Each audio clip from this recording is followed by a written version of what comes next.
Thanks for joining us for the Member xCite presentation. The Member xCite presentation is informative, interesting to the audience, and showcases the strengths of the presenter as an entrepreneur and their area of expertise. It's not a sales pitch, it's a 10-minute educational and insightful exploration into what they do. And of course, it's exciting. We have the amazing Dennis Hall to present to us today and how to start a conversation with anyone, anywhere and anytime. When you're at a business event where you don't know many people, it's tempting to find a quiet corner and watch everything just passing by as a parade. This xCite will show you the process that allows you to break the ice anytime, anywhere, with anybody with confidence. Even if you don't know anybody and are super introverted. Dennis is the author of If 70 is the New 50, When Do I Get to Retire? And a micro business growth strategist. He does what he does because he's passionate about giving to others and to local businesses the ability to take control of their future. His philosophy is, why work in business that ties you down and stresses you out when you could just do it easily, work at something you love so you can enjoy your dreams and lifestyles? How good would that be? His book lifts the lid on the retirement myth and shows people how to create their ideal lifestyle at their age, at any age. Yeah, as Kel mentioned, a lot of people do get themselves into a spot of bother when they go to networking functions, and BX is a classic example. Both online and in person. It's tempting for those of us that don't have the natural gift of being able to start a conversation with just about anybody, anytime. The temptation is to melt into the background and not really take full advantage of the opportunity that presents itself. Let's face it, we've joined BX and probably other networking groups at various times to expand our networks. And you're only going to do that by actually taking control of what you're going to do at the various meetings, whether they be breakfast, lunches, evenings, online. It's all about having meaningful conversations with people. And the challenge for people that aren't naturally gifted in this space is, how do you start a conversation? What do you start it with? How do you keep it going? And this freewheeling approach really ends up with us feeling a little bit tongue-tied and awkward, and as a result, we just don't bother. What I'm hoping that you'll be able to take away from today is, through the three-step process that I'm going to be sharing with you, you'll be able to start conversations with anybody, anytime, anywhere. You'll also be able to control those conversations to the extent that you'll be able to keep them on track and with an actual purpose. And you'll be able to do that in almost any circumstance. Now, clearly 10 minutes is not a long time to be able to impart this sort of information. And look, back in my corporate training days, I would run full-day workshops on this topic itself. So I'm really going to be moving pretty quickly, and I'm just going to give you the essence of what's involved here. And it is at its heart very, very simple. I want you to think of a conversation as though it is a fire. And in order to do that, to get a fire going, you've got to have fuel, you've got to have a spark, and you've got to have oxygen. And the thing here is that your fuel are the questions you're going to ask people. The spark are the answers that they give you, and the oxygen are the responses you're going to give to that spark. So once the fire is lit, all you got to do is keep adding fuel. So you just keep asking questions, but don't forget the oxygen, the responses, because this is really important. If you're just asking questions and they're just giving responses in a very short time frame, that's going to feel like you're interrogating somebody, and that's not what you want. You want to develop a flow in the conversation, and that only happens when both sides are contributing equally. So really, really important to remember to give your take on what they're letting you know about themselves from the questions that they're answering. So, okay, the process. Step one. You're going to be asking 3 questions. And the only preparation you need to do for this is to get yourself a very short list of broad-ranging topics that you can base opening questions on. Now, you don't need a huge list. 3 to 5 topics is all it takes. And just think about those topics in terms of the sorts of questions you can ask. As an example, what somebody does is a broad range topic.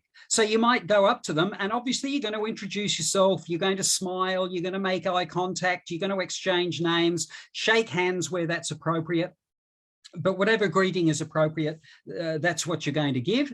And then you're going to ask a question. So, okay, let's say I've introduced myself and the person I'm talking to is Gavin. And Gavin says, I say to Gavin, so Gavin, and I use his name here. It's important in these 3 questions that you use their name as often as possible. And that's really for a couple of reasons. One is using their name gets their attention. And it also makes them feel relatively important. Secondly, it maintains their interest. Every time somebody hears their name, they snap to attention what's going to come next. And thirdly, and most importantly, it helps you remember their name.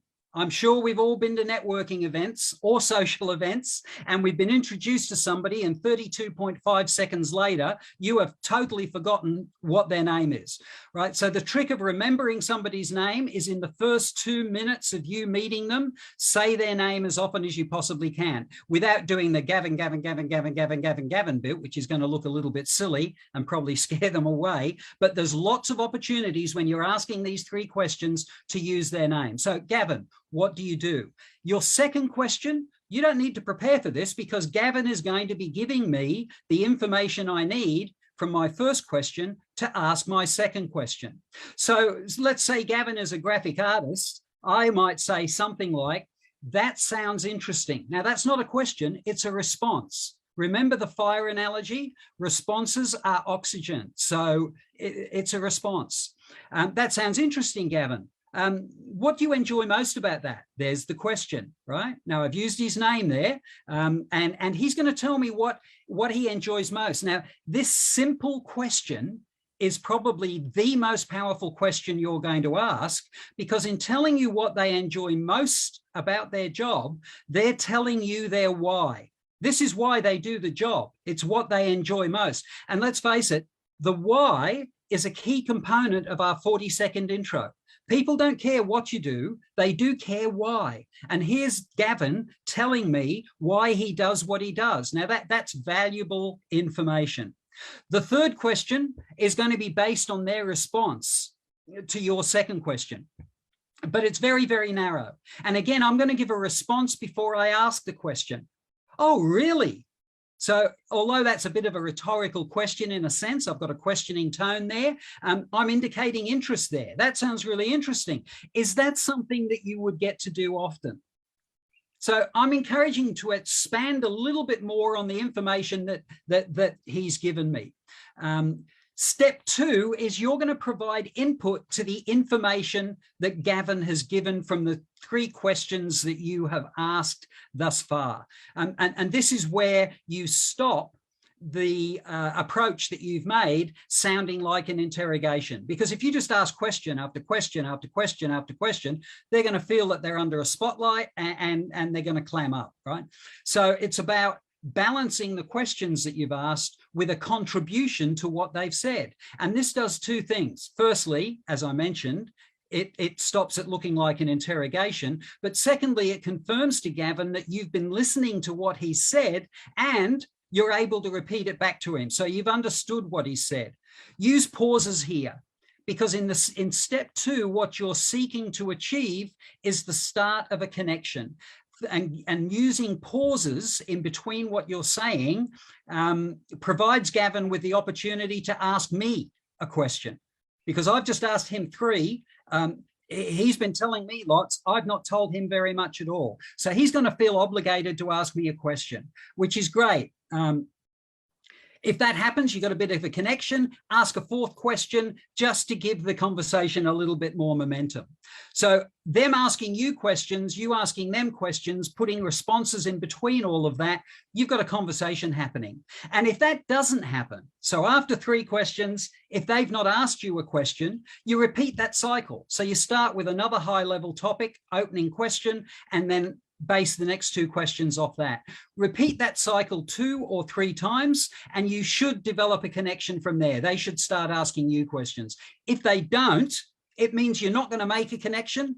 Don't sweat it. It's time to exit gracefully, right?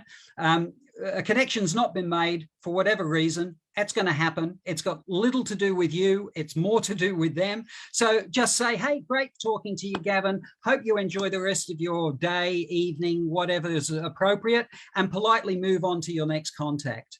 Also, you want to use the graceful exit process to end a conversation, because you don't want to talk to the same person at a networking function for the entire function. The purpose of networking is to broaden your network, and you don't do that one person at a time.